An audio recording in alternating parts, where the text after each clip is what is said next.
airlines into having to police this. It's created a lot of unruly passenger situations because it's so frustrating for people. And so this is something that I've been opposed to for a long time. You know, unfortunately, there's not really been successful legal challenges to this. And I think most people thought that this was going to go to the way of the buffalo, but you have an extension. Then you have Fauci coming out saying they may need to impose additional restrictions in the future. And we need to let people live their life. Obviously in Florida, what we have control over, we do that. But in this federal mandate for air travel, I think as good as we've done on domestic tourism, and we're the #1 state people seem to want to come to, I think more people would want to fly if they did not have to have that for 2 hours or 2.5 hours. And so I'm going to let Attorney General Moody come up, and then I'll make my second announcement. But she's leading the effort to bring a legal challenge to this, because I think it's important in and of itself, but there's also an important legal principle at stake. So I support her efforts in this. It's amazing that this has gone on as long as it has, and I'm going to let her come up and talk about it. So go ahead, sir. Well, good morning, and thank you for being here for this important announcement. This morning, the state of Florida, joined by 20 other states, has filed an action against the Biden administration and multiple parties within to challenge the mandatory mask mandate within transportation hubs and on airplanes. This order is completely outside the bounds of the scope of federal power, as we have argued successfully in numerous other cases. The CDC and the federal government and the Biden administration never had the power to issue this order originally. And now we are seeing that almost 75% of these unruly, sometimes violent incidents are based on this unlawful mask mandate. And I know that if you travel at all, everywhere you go, people are frustrated and taking it out on the employees that are charged with enforcing this rule, that they have to wear a mask when it is an unfounded rule and order. And many people don't realize that this unlawful order carries with it not just civil penalties, but criminal penalties.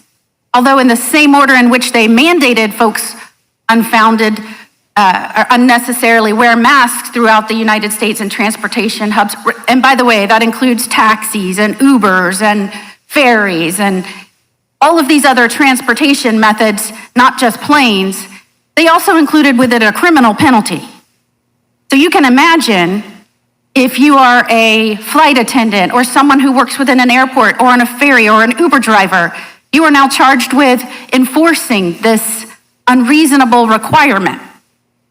And what is not surprising is that within the same mandate that's unlawful, they say, we're going to issue a civil and criminal penalties, but don't worry, we probably won't even enforce the criminal penalties, which is MO for this administration throughout the nation, which causes so much chaos and confusion when they don't even enforce their own laws. This must be lifted. We have a lot of faith in the court that they will agree with our legal analysis. I think the governor would agree that we would hope and still demand that this administration take their tough on travel stance to the border. But it seems that the protection of the American people takes a back seat to this radical scheme. And so this is meant to push back on yet again another unlawful power grab by the Biden administration. The governor and I are so proud to lead states across this nation, 21 in total, to ensure that this administration simply stays within their scope of power and follows the law. Thank you so much. And we've, you remember, we won against the CDC in the Middle District of Florida with how they handled the cruise ships. They would have never moved if we had not brought that suit. And so Attorney General deserves a lot of credit for that. We had a judge rule for Norwegian on a bizarre analysis of law saying First Amendment grounds meant we couldn't bar vaccine passports. That's on appeal. I can't imagine that would stick. as law. That was a really bizarre ruling. But we were able to win on the big cruise ship case. We were also able to win on the OSHA mandate case. And then because we've provided substantive protections for Florida employees, we've been able to save the jobs against a lot of other vax mandates. So we're very much proud of that. And we're also getting traction in this immigration case, that we're doing against catch and release and some of Biden's policies. And so I think the state has done some effective litigating on behalf of Floridians to push back against an overreach from the Biden administration. I think Attorney General's done a great job of leading the way on that regard. I'm also here to announce that prior to coming into this press conference, I officially vetoed the congressional redistricting map, as I said that I would. And so we have a veto message that has attached this stellar memo by our general counsel, Ryan Newman, who lays out what he has been saying from the very beginning as to why the approach that the legislature took was defective. In their, I guess, understandable zeal to try to comply with what they believe the Florida Constitution was required, they forgot to make sure what they were doing complied with the 14th Amendment of the U.S. Constitution. And so I think that this is a very, very cogent analysis of what we see as the problems. Later this afternoon, I will be issuing a proclamation to do a special legislative session. That is going to be in the middle of April. We're working on the precise dates with the legislative leaders, but I would count on sometime after Easter. We will be able to come back in and be able to get this across the finish line. So I want to thank our GC for doing this, and that veto is official. And with that, we're happy to take questions about any of these. Legislative call for the special session in mid-April. Will data privacy? So here's what I would say. I would love to have property insurance.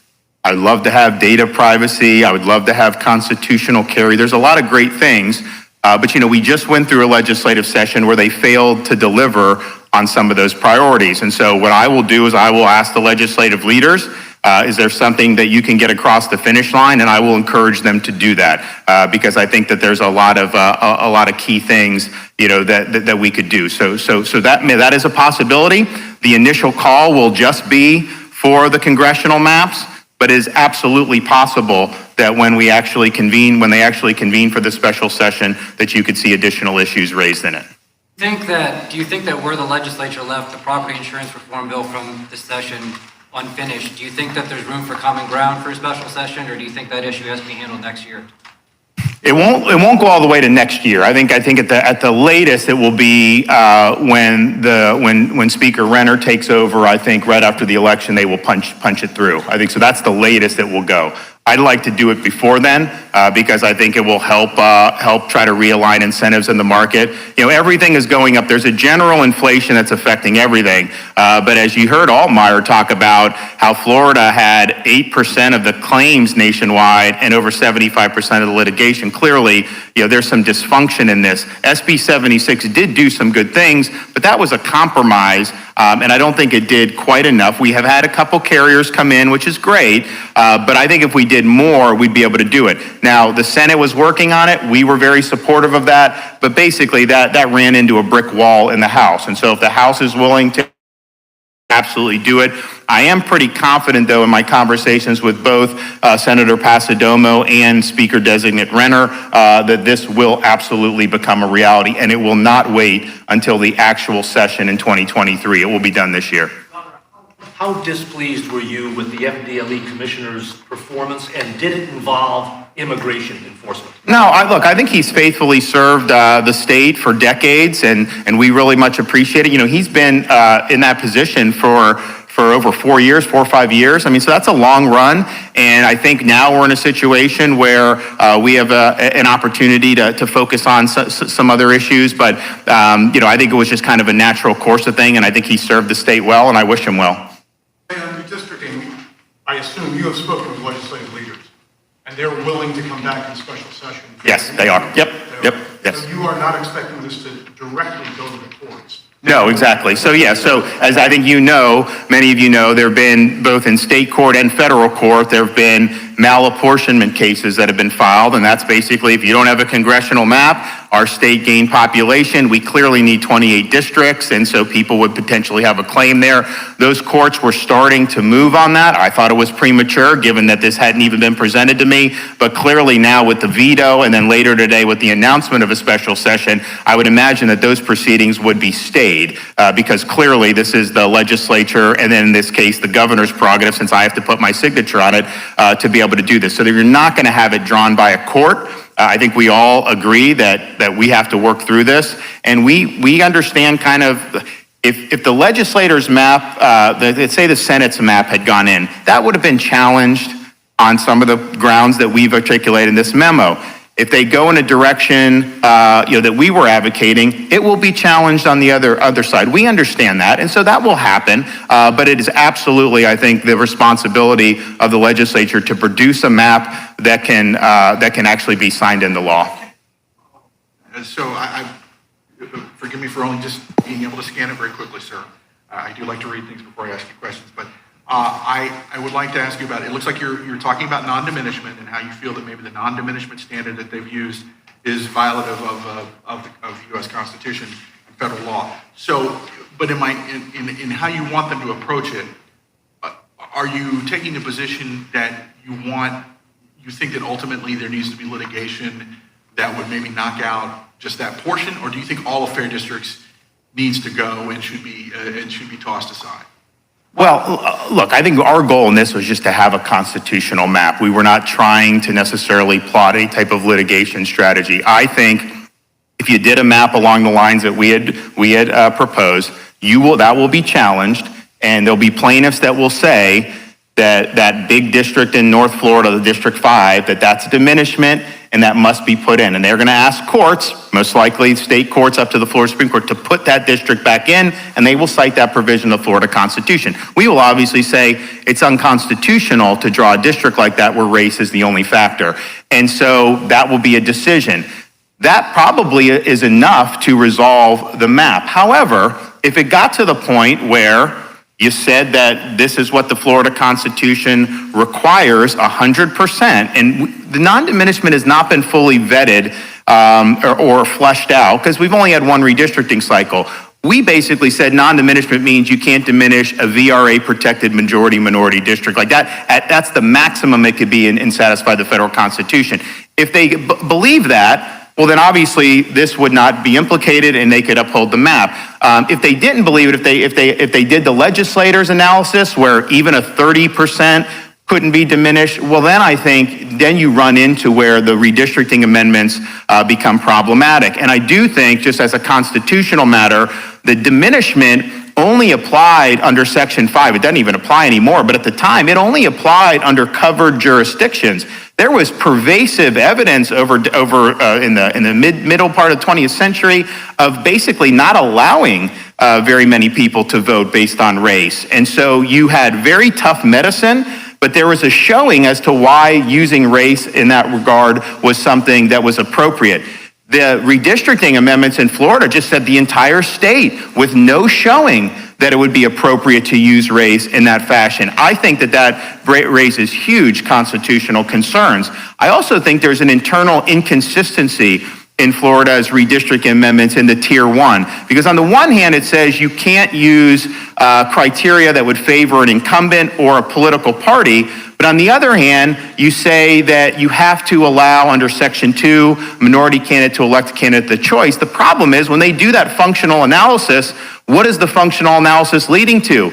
It is leading to a partisan analysis because the analysis is, can the district elect an African-American Democrat? So you have to consider partisanship to be able to satisfy that. So I think that there's an internal inconsistency there. So to sum up, does it mean that the fair districts will necessarily have to be challenged? No, because they can interpret that non-diminishment provision saying it doesn't apply short of a majority-minority district, and then I don't think it would raise that. If they say non-diminishment applies to any district based on whatever, even 30%, 35%, then I think that puts that in peril in terms of how that would do under the 14th Amendment. Are you going to sign the pledge before a special session takes place? I don't know. I mean, it just depends. This is a big budget, as you guys know. I'm going through all the bills. I've gone through a number of them, but I got a lot more legislation to go through. I haven't even had a full budget briefing. We do this over a long period of time. We go over the different projects. So I just don't know when that's going to be done. My sense would be, it's going to take us several weeks to go through the budget situation. So I would not anticipate it being done by then per se. But it's not really related to that. It's just a matter of it takes time to go through and vet these things. I mean, I think most of you know, the House came in with a budget, so my budget was $99.7 billion, but in fairness to the legislature, they increased the Medicaid by hundreds of millions of dollars, they increased the work program by a lot, so just constant, it would have been over $100 billion even with my budget. So the House did $105 billion, the Senate did $108 billion, they go to conference and they come out with $112 billion. I don't know how that works, but that's just the reality. So it just means we're going to have to scrutinize this. I mean, I think if you look at what's going on with our receipts, I think we had, $450 million above estimate for February. So they literally are doing this estimate in January. For February, we're already almost $500 million over. I think March is going to be very strong. I haven't gotten those updates yet. So we're going to have more surplus general revenue than we even forecasted. And this is one of the biggest surplus. At the same time, I want to protect that because we don't know what's going to happen. If you watch the cabinet meeting, they had Ben Watkins talk about interest rates are going up. That could potentially be a drag on the economy. You could end up with Biden before he's out of office with some type of a recession. So I want to make sure we have a cushion to be able to deal with that. So it just requires us to go through a lot. I think sometimes it's actually easier for the legislature to do the budget when it's a little tighter. Because I think what they're able to say is, look, we're just can't afford it. This year, they couldn't tell anybody that their projects couldn't be afforded. Because honestly, we could afford it if we wanted to. It's just a matter about how much money, do you want to make sure that we're building for future events and future surpluses. Also, just want to say one thing in relation to some of one of the things I saw yesterday. We signed the Parents' Rights in Education bill. It's interesting when a Disney-owned ABC would put that out on tweet. They'd say, Governor DeSantis signs bill to prohibit instruction in sexual identity and gender identity in some grades. Some grades. Why would they say some grades instead of K through 3? It's just amazing if you're trying to inform So you saw a lot of this, but then for Disney to come out and put a statement and say that the bill should have never passed and that they are going to actively work to repeal it, I think one was fundamentally dishonest, but two, I think that crossed the line. This state is governed by the interests of the people of the state of Florida. It is not based on the demands of California corporate executives. They do not run this state. They do not control this state. I also thought it was interesting. I talked to the Speaker of the House yesterday afternoon, and he said Disney never called him while they were putting this through the House. They didn't seem to have a problem with it when it was going through. If this was such an affront, why weren't they speaking up at the outset? And yet they won't. And then for them to say they're going to actively work to repeal substantive protections for parents as a company that is supposedly marketing its services to parents with young children, I think they crossed the line. And, people ask me, kind of about, their posture on the bill. I said, you know what? If we would have put in the bill that you were not allowed to have curriculum that discussed the oppression of the Uyghurs in China, Disney would have endorsed that in a second. And that's the hypocrisy of this. And, we're going to make sure we're fighting back when people are threatening our parents and threatening our kids. Is the legislature going to agree with your interpretation of fair districts? What's that? Is the legislature going to agree with your interpretation? So here's what I think. I think they agree on this. I think what they said is initially, we just have to follow the case law from last decade, which I'm not sure, quite frankly, is going to end up being good law if this goes up to the current court. And we're going to follow the text of the state constitution. And they really didn't do the analysis about the 14th Amendment. And I think their view is, well, it's in our state constitution. Of course, that's a compelling state interest. That has not ever been held to be the case, and that's not. So I think now they do understand that this is something that is a very, very live issue. I mean, you can just see the U.S. Supreme Court just kicked back the Wisconsin legislative districts. Why? Because there was racial gerrymandering. The Supreme Court took the Alabama case. They put a stay on the decision of the 3-judge panel. They took the Alabama case. They would not have taken that case under that posture unless they were going to make sure that they're going to limit the role that race plays in congressional redistricting. I think that's almost assuredly.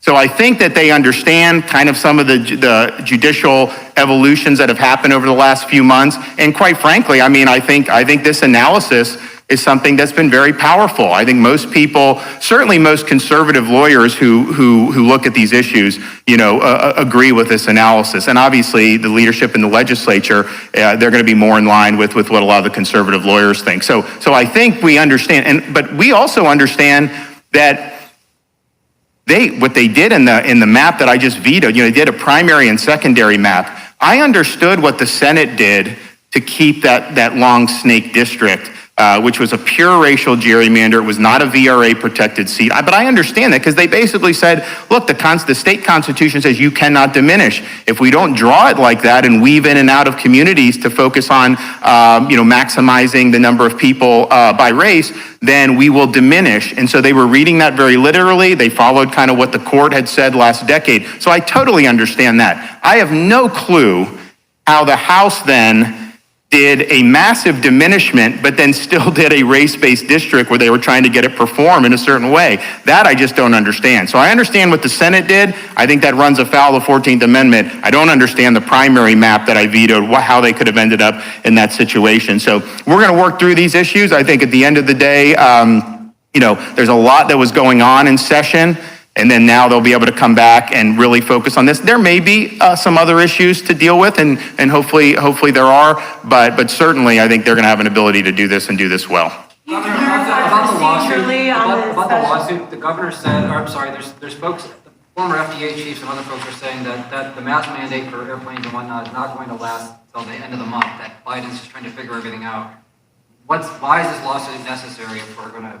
Well, I'll let Ashley come in and speak to that. But I mean, look, they said 15 days to slow the spread. Okay, so at the end of the day, there's a legal principle at stake here. There's a constitutional principle at stake here. And you had Fauci. He had been basically on hiatus for a while, and now he's reemerged saying, you can't rule out more restrictions at some point in the future, even though these restrictions have been ineffective. So even if they let it lapse, I definitely think as we get into next fall and winter, there could be an attempt to reimpose it, but I'll let Ashley speak to that. Sure, and this is a common misunderstanding. The original CDC order, which was unlawful from the beginning, it totally goes outside the scope of federal power. It gave no one notice and comment.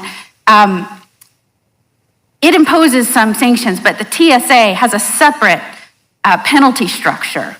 And so even though you have the original order, you have this TSA order that imposes a penalty structure, and that's what they keep re-upping and keep extending. But the original order is still in place. It still also has a penalty to it. And so regardless of whether they extend this TSA order again, which, Biden has routinely said, I know I don't have authority to do something, and then does it anyway. I don't know why, even when it makes no sense. I don't think anyone should assume that they're not going to extend it again in April, because that has been the history of this administration. But even if they didn't, we would still have the underlying unlawful CDC order. Have either of you flown lately?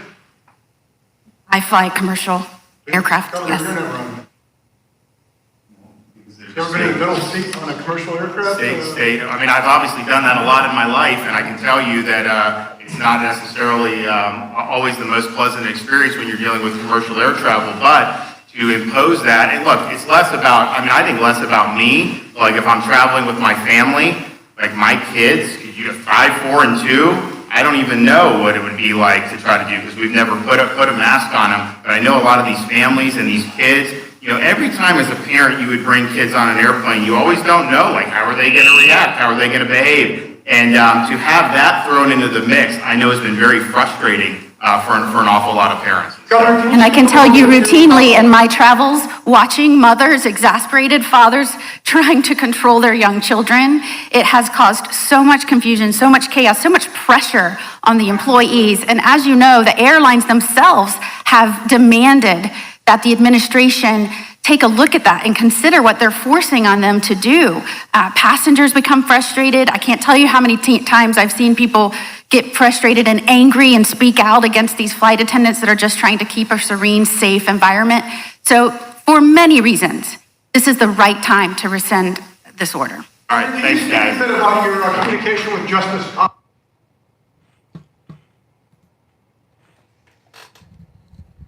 Wow. I would expect that statement about Disney to get replayed all over social media. People have been saying, oh, the governor's going to kowtow to Disney. Oh, the governor's going to give in to Disney. Didn't sound like he was giving in to Disney there. Sounds like he put them on notice. Their statement about what the will of the people of Florida is was entirely inappropriate. That they're going to work to try to repeal baloney. They have absolutely no standing as a business to work to try to repeal any of our will. They're going to learn their place. If they want to be a business in Florida and they want to take advantage of the people that come to Florida and profit from that, that's fine, but they will stay out of our business. And the governor just said that. Disney, get out of our business. You have no standing. You have no authority. It doesn't matter how much money you think you do or don't have. Don't like it? Leave. Exactly right. You don't like it? You don't like our laws? Let me reiterate something very clearly so that everybody out there can hear this. The governor of Florida is not the most conservative person in Florida. Our legislature, our Senate, and our courts are. It wouldn't matter if the governor agreed with Disney at this point. Our legislature would smack them down. It's not their business. It is not their business, and that's pretty much what he just said. I don't know how anybody can interpret what he just said as somehow kowtowing to big money interests in with Disney. He basically just put them on notice. They better rethink their statement. I don't know exactly what they think they can do to repeal the will of the people of the state of Florida. Especially a place where people bring their young kids.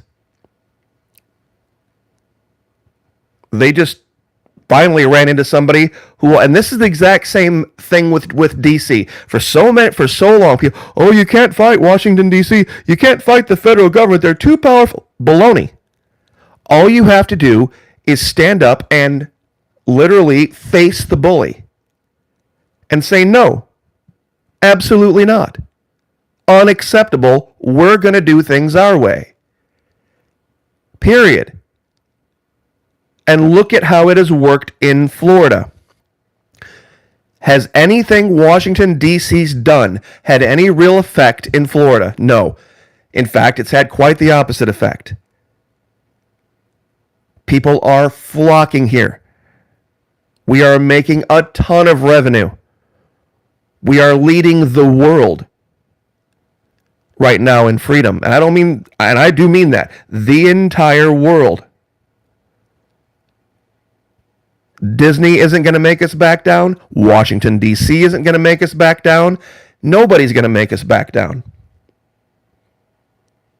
Exactly right. Everybody has a plan until what? What did Mike Tyson say? Everybody has a plan until what happens? And that's exactly what we're doing. Exactly what we're doing. So, once again, I'm going to reiterate it. If you're a student of history, you'll see what's coming. This is exactly how nations are born. And even though we're on the same contiguous piece of land, right now, Florida is its own nation. This is exactly what happened during the Revolution. The colonies were really their own nation long before it ended up being on paper. But that was the case, and that's the case here. This little spit of land, this little remnant, is becoming its own place, its own independent place. And a lot of people have woken up and seen this. They're like, you know what? We can sit here and beat our head against a wall trying to change the government in Arkansas or change the government in Kentucky or change the government in, you know what? It's just not going to work because we don't have people that are on board for it. We don't have a critical mass. Right now, Florida is getting a critical mass of conservative, hyper-conservative people. And there is no fixing. You see, that's the thing. Somebody says, why would we need an official split when we can do everything that we would need to do regardless? Think of it like a separated couple that doesn't actually go get the divorce. See, technically they're still married. But if one goes and gets an apartment and the other goes and gets an apartment and then they sell the house and they're living their lives independently as if they were separated, that's pretty much what's going on right now. Though I'm sure a lot of you can understand that analogy. In everything but paper, the relationship is over. In everything but paper, the relationship is done. And there is nothing DC can do to change anything Florida's doing. I love these folks that love to talk about, the DC sending the military. It's like, clearly you've never been to Florida. We are the military. What are you talking about? You come to Florida, you come in on 95, first place you're going to go by. Naval Air Station Nass Jacks and Mayport. And then you drive a little bit farther, and then you're going to come across Air Force bases and Space Force bases. And then when you get down around Miami, you're going to have more Air Force bases. You go through the middle and you'll find Army bases and Special Forces bases. Then you come back up through the Gulf side. You'll find all sorts of military. You can't swing a dead alligator without hitting a military person down here. They're not going to send anybody. We have more veterans than trees. Exactly. Big boss, federal taxes are a big problem. Not really. Because think about it for a minute. If somebody's living off your money, who's really in control? If somebody's living off your money, who's really in control?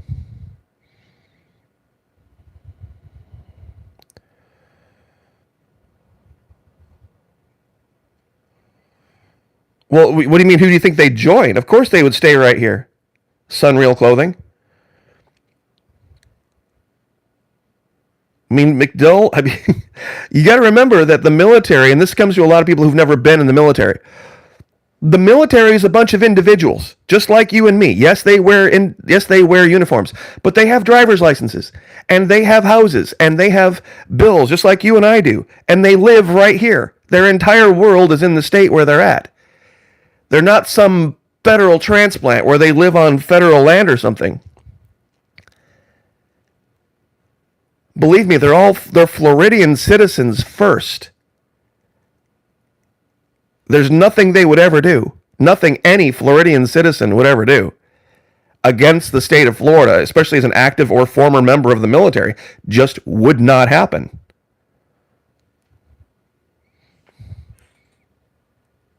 So that was a pretty epic press conference.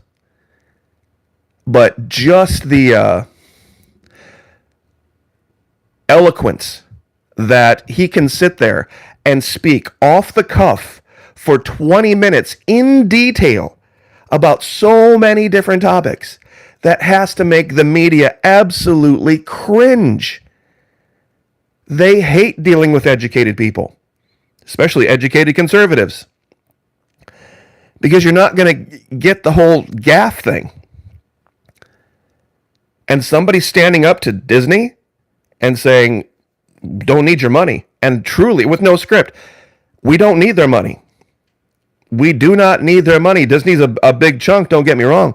But we got a lot of people coming here for Pensacola and Panama City and Clearwater and St. Pete and Fort Myers and Naples and Miami Beach and the Keys and Fort Lauderdale and West Palm and Daytona. We got all sorts of places people come to vacation. And we got everybody and their brother wanting to live and retire here. We have everybody and their brother right now wanting to come. I can tell you a story. The house right next door to me is empty. It's a 4-bedroom, 2-bathroom on a half-acre lot with a woods behind. Might be a quarter-acre lot. Seems like it's bigger, though. Might be 1/3 acre. It's a big yard. I've been mowing it just to keep it looking nice. You would not believe what they want for it. It's a rental.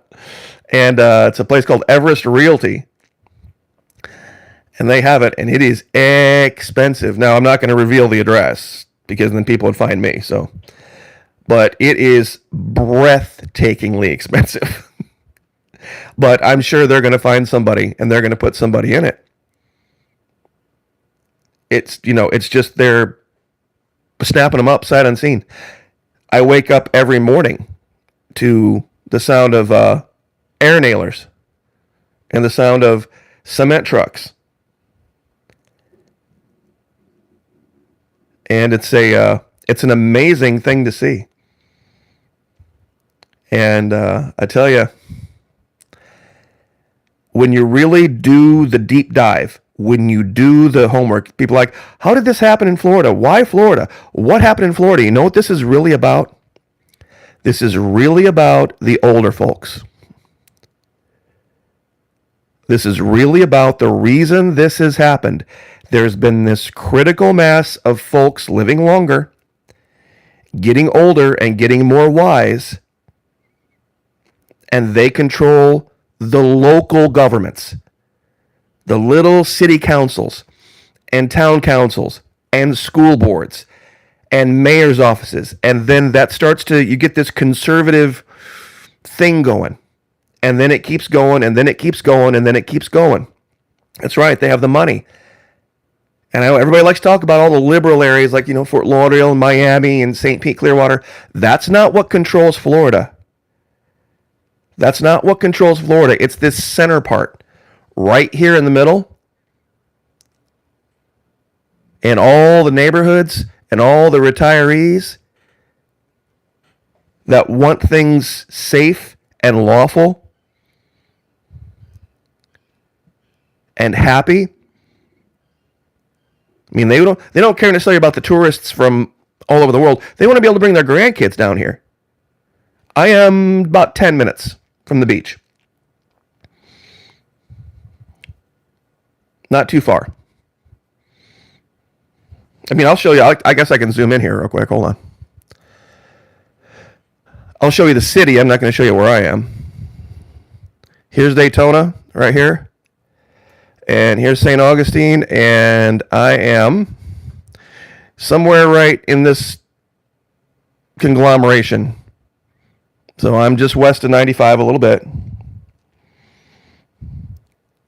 Where you really want to be, the issue is somebody said I'd pay an extra $1,000 to be near a beach. This is about as near as you want. You get inside of 95, it really depends on where you're at. If you get inside of 95, it gets real touristy, so it's hard to find a decent place. But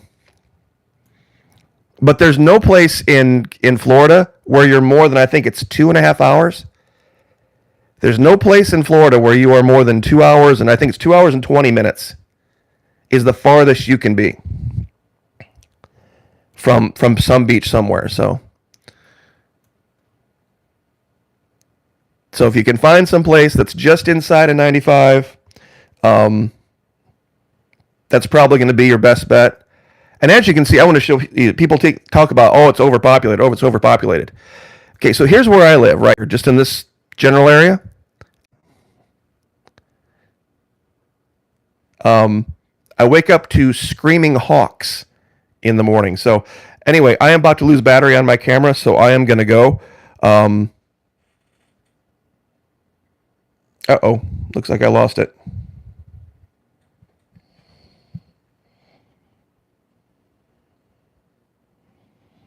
Anyway, if you can hear me out there, God bless. Have a great day. We'll talk to you guys next time.